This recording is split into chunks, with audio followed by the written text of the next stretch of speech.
It is really hard to believe that it's been over 8 years since Nintendo announced the Switch to the world. I fully expected that this month we would be receiving some kind of news about Nintendo's Switch successor, though with just a little over a week remaining in October, I don't think that that's the case anymore. I don't know when we'll see the Switch successor. But the absence of Nintendo's next platform doesn't necessarily mean that there was nothing of note that happened in October. In fact, we did have 3 interesting and exciting releases, at least in collaboration with Nintendo, that are physical items that we can hold on to. 2 of which are definitely considered hardware. Though I think we didn't really expect this month to shake out the way it did, there was cool stuff that happened. We had Nintendo Sound Clock Alarmo at the beginning of the month.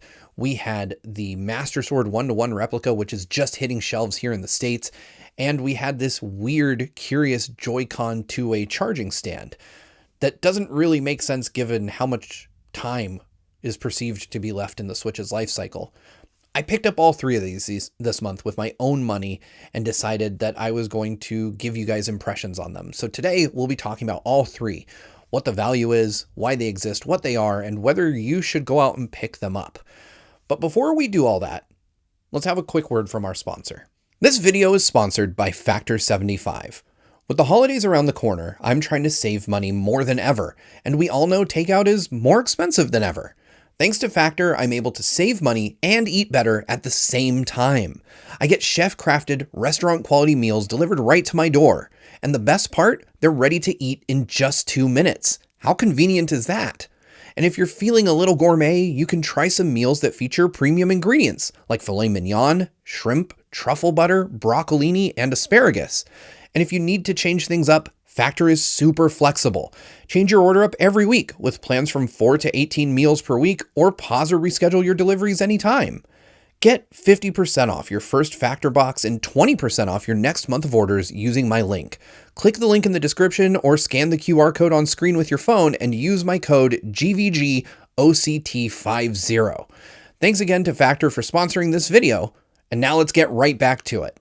Okay, so starting things off, at the beginning of the month, Nintendo kind of shadow dropped Nintendo Sound Clock Alarmo, or just Alarmo as the rest of the internet calls it. And it's an interesting device for a number of reasons. It is the first dedicated clock, not counting any software clocks that exist on other products, from Nintendo in over 50 years. They actually made a clock called the E-Clock in the 1970s. Alarmo is definitely not a follow-up to that, but it is just kind of interesting that Nintendo took a half century off from making clocks and is now back with a dedicated clock. Now, what makes that truly interesting is the fact that in 2024, people expect their devices to be a lot more than just a clock. In fact, I bet any number of you watching this probably use your smartphone as an alarm clock.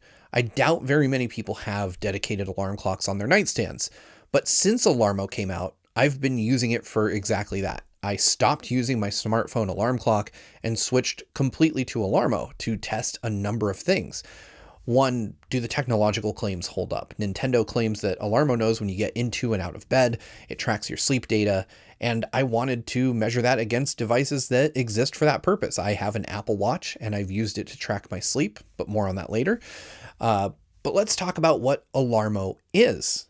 At its core, Alarmo is just a dedicated alarm clock, just a device meant to do a single thing. It does not connect to your Switch, it doesn't connect to your phone, and Nintendo has already confirmed that whatever the Switch successor is, and whenever they announce it, that Alarmo will not work with that either. It is meant to be a standalone device. No app, no connectivity outside of connecting to the internet to grab software updates. And though it does connect to your My Nintendo account, it does so strictly to grab additional themes or alarms whenever Nintendo decides to release those. As of the making of this video, there has only been one update for Alarmo, just one that adds kind of new features and changes some. Alarmo's a quirky device. So let's talk about what it is before I talk about the software that's underneath it, because with that 2.0 update, Nintendo changed a lot about how it worked, both for better and for worse. Alarmo, at its core, is a 2.5-inch LCD screen in a circular bezel. And on the top of that bezel, there is a radio transmitter. This radio transmitter is used to determine if you are in or out of bed. And if you're in bed, if you're moving closer to or further away from it. And the way that works is it literally just bounces a radio signal off you. no cameras, no microphones. Alarmo is not able to see or hear you when you're in bed. And from a privacy standpoint, that is a good thing. However, in 2024, we also usually keep smartphones packed with arrays of these things, cameras and microphones that are always on, next to us in bed. So I don't know how much people are actually concerned over privacy versus the perception of privacy. Because if you have an Echo or a Google Home in your house, then you have mics that are always listening to you, and people do share concerns about those, but they are widely used. And I wonder if Alarmo could have maybe done better to have more advanced sensors in it, because if you don't sleep alone, then those cool functionalities in Alarmo don't work for you. You're unable to use any of the, getting in and out of bed features. It's unable to tell because, again, the fact that it simply bounces a radio signal off of you or another person in your bed, Alarmo has no way of knowing that you're actually in bed. It has no way of knowing where you are in relation to it if there's more than one person in there with you. Or, you could even potentially just put an inanimate object in bed and it would think that it was you. Like if you put a Amazon package on your bed, Alarmo's going to not know that that's a package versus a human being. And that can lead to just kind of breaking some of the coolest features about this thing. But of course, there are other cool things about Alarmo besides that. The Nintendo-themed alarms, which I think is 7 alarms across 5 games for a total of 35. So you've got Super Mario Odyssey, Breath of the Wild, Ring Fit Adventure for some reason, Pikmin 4, as well as Splatoon 3. Those are your 5 games. Not sure why Ring Fit's in there. Ring Fit is a cool game, but I don't think it's nearly as iconic as, say, Pokemon, which I assume the complicated licensing situation for Pokemon probably prevented that.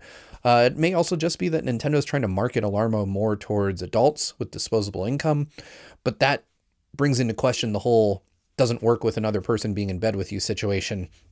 There is button mode. Speaking of which, there is a dial at the top, which lights up, spins, and can be pushed in. And it's a very satisfying dial. It's really well designed.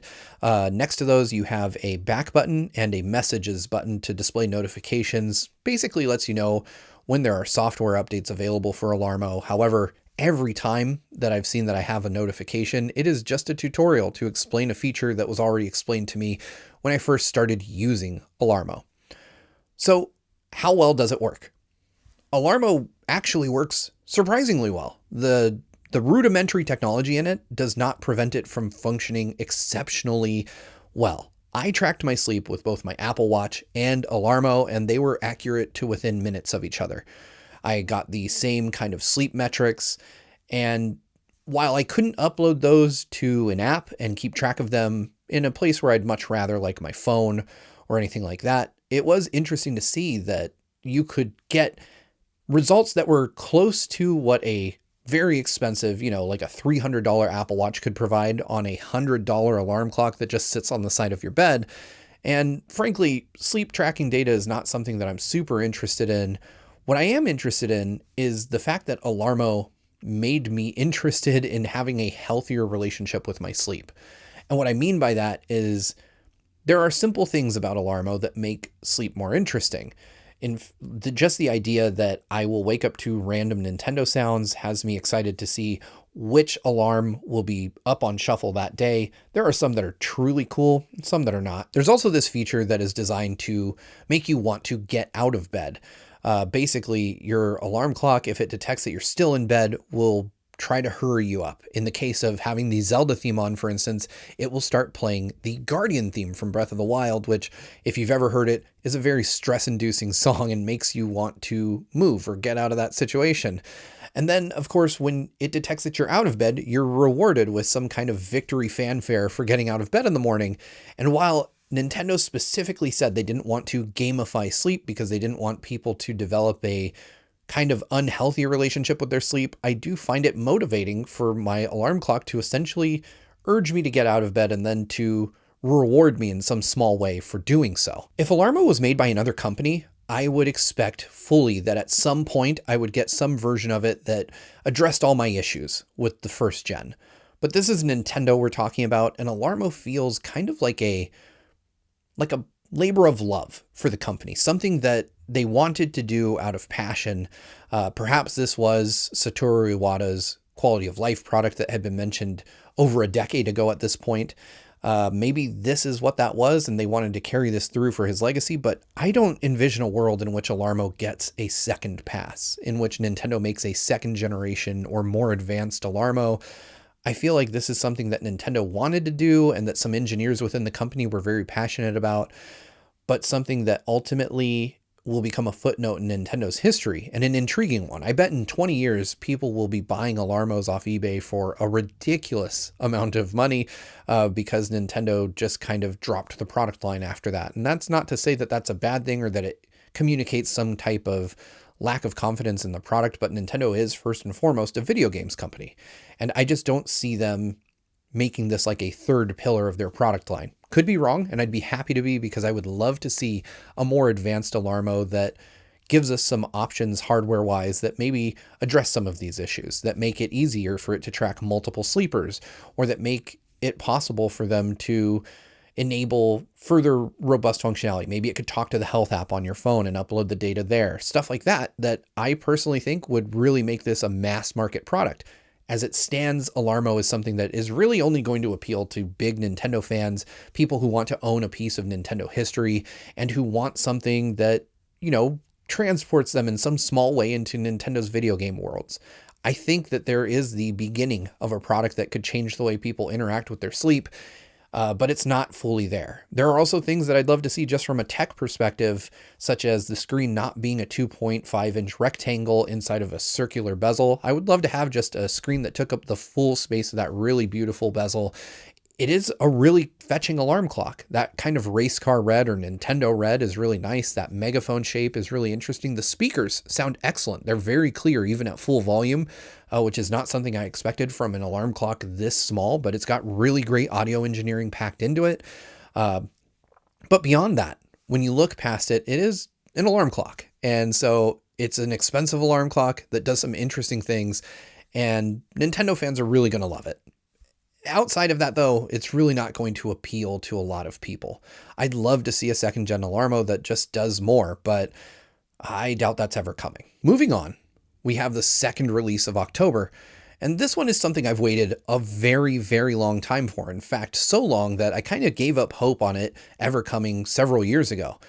It is the Bandai Namco Proplica Master Sword. And of course, this is made in collaboration with Nintendo. It's the first ever officially licensed one-to-one replica of the Master Sword. And I remember seeing Miyamoto, I think it was at E3 06 or 05, showing off a Master Sword that he was swinging around on stage. And ever since that moment, I just had it in my head that I needed my own Master Sword. And over the years, I have bought and commissioned a couple of them. I bought one from an Etsy seller who made it completely out of metal. It looks really close to the one that Miyamoto had, and I love that. I also made a Master Sword lightsaber hybrid with the help of several talented creators a while back. It's one of my favorite things I own, but I needed to have the official Master Sword in my life. This one is just over 3 feet long.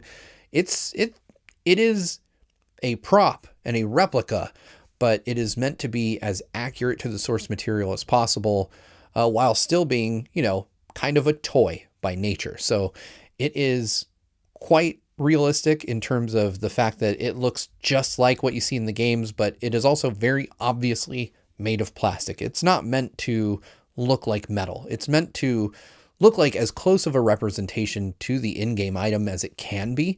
But when you hold it, there's no denying that this is, at its core, a toy, albeit a really well-designed one.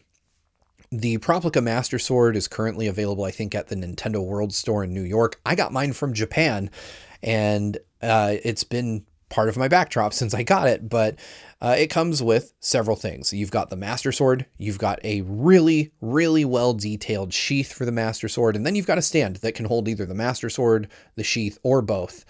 And it is a really cool display piece, but it's also very clearly meant to just ever be a display piece. I wouldn't even recommend using this as a cosplay item. And the reason I say that is because there are multiple warnings all over the instructions and the packaging telling you to be very careful with the Master Sword and with the sheath, because it is quite possible, even when setting it into its own stand, to rub the paint off.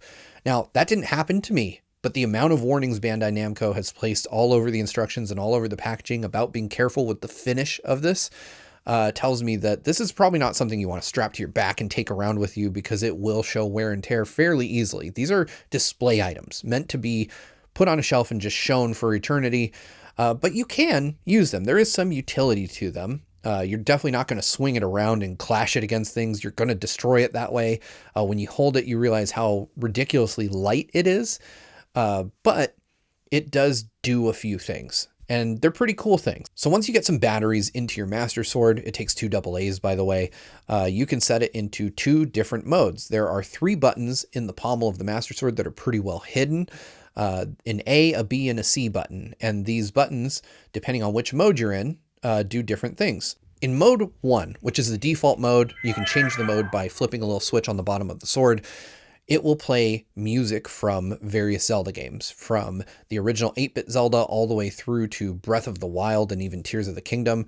There is the main theme essentially for every game made available on the sword, and you can flip through them with the A and B buttons. The C button also just kind of plays another song.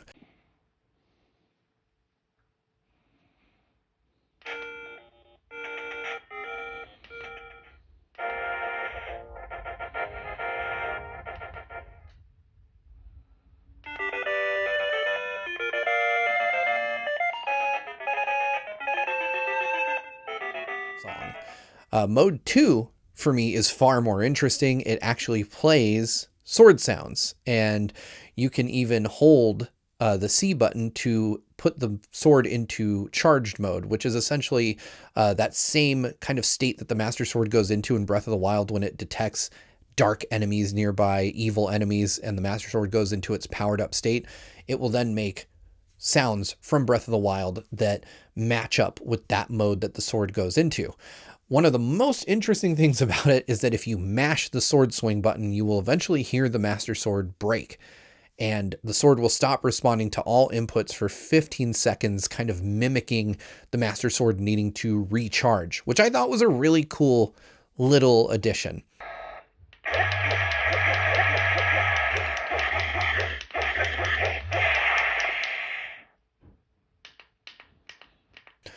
On top of that, when you swing the sword, a vibration motor in the handle kicks in to give you some type of feedback, make you feel as though you're actually swinging the Master Sword. And there is an auto battery saving function, so you can leave batteries in this even if you put it on a shelf for weeks at a time, and you don't have to worry about those batteries going bad. Although this is, again, primarily a display piece. It's a really cool piece of Nintendo history in that you can have Nintendo's first ever, approved 1-to-1 scale Master Sword. But this is not something that I think I would recommend for children to play with or to give as a child as a gift. This is more for somebody who wants to just have a display piece in their house to show off the Master Sword. That's certainly how I'm going to use mine. It's how I'm using it right now. And I don't anticipate really taking this off of the shelf often. It shows fingerprints very badly, with the repeated warnings from the manufacturer about paint getting damaged on this thing, as well as just the fact that it kind of is a fingerprint magnet. And on top of that, there's really not a whole lot to it other than it making some sounds. I think it's a really cool thing to have on your shelf, and if you're a huge Zelda fan like me, you're definitely buying this. At $200 though, it's pretty pricey. I recommend it for huge Zelda fans and huge Zelda fans only. Finally, rounding out the month, we have the weirdest accessory that Nintendo has released in the Switch 2-way Joy-Con charging stand. This feels like something that should have existed at the onset of the Switch's life 7 years ago, but here we are in late 2024. Nintendo has released this new product into the world, and it works 2 ways. It's called the 2-way Joy-Con charging stand because not that it charges Joy-Cons 2 separate ways, but because you can utilize it in 2 separate manners. And those manners are, one, that it is a stand and you just put Joy-Con on it, you use the included USB-C cable to plug it into a power source, and it will charge your Joy-Con while they're on the rails. The other is that you can snap it off and use it as a controller. So it basically is the Joy-Con grip without the puppy ears on the bottom of it, meaning that you kind of get this flat controller. It just turns the Joy-Con into a flat controller that you can use, and with a charging port on the top of it. So I've used this a bit. I haven't used it a ton because it came out just a little bit ago, but I ran down to my local Best Buy, grabbed one, and I've tried it out. It is what I wanted from the Joy-Con grip in the beginning. I've never been a big fan of the dog ears on the end of it. I just wanted to have the Joy-Con as like a portable controller. If I had had this 7 years ago, I wouldn't have packed a Pro controller in my bag when I went traveling. I would have packed this, just the little physical bit that has the charging port on it and left the stand at home so that I could just use my Joy-Con in a more comfortable way during tabletop mode when I'm on a plane or, elsewhere, because this reduces the amount of stuff that I have to keep in my bag. And if, like me, you still travel with your Switch even 7 years in, then this is something you should pick up. But I'm going to put my tinfoil hat on for a sec and talk about why I think this really exists.